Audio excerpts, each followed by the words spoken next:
May bago ng spokesperson ang Office of the Vice President na si Attorney Ruth Castello na dating DTI Undersecretary sa panahon ni President Duterte. Hindi siya kinuha personal ni VP Sara. Nag-apply siya sa posisyon bilang tagapagsalita ng Office of the Vice President at masipag ito. At magaling din sumagot. Actually, it was no convincing from the part of the vice president or her staff.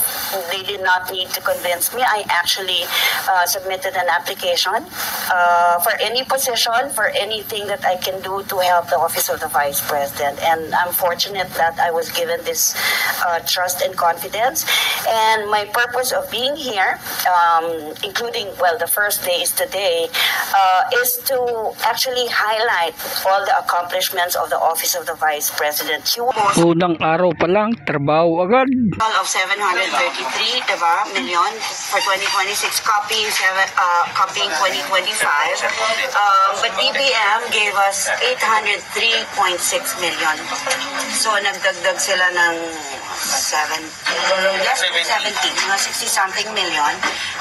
And then, nung nagdagdag sila ng 60-something million, we requested for additional personal services. Siyempre, may cost yun, yung na-mention ko kanina na additional employees para mas ma-fulfill yung functions and other IT equipment that are needed for the OVP. Ang binigay na final ng BBM is 903 million. That's 103 without the confidential funds. No confidential funds. Hindi naman na tayo nag-requested. Bakit? There should be a list from the office dahil the requested amount was more than 100 million pero ang dinagdag na lang from 803 naging 903. So 100 million lang yung in-approve. Halo-halo na yan also for the satellite offices for all the programs and projects and of course inflation rate. Diba? Ano rin yan, we factor that in also. Ma'am, how confident are you na papasa po ito sa Kongreso considering na mas mataas siya sa 2025 budget?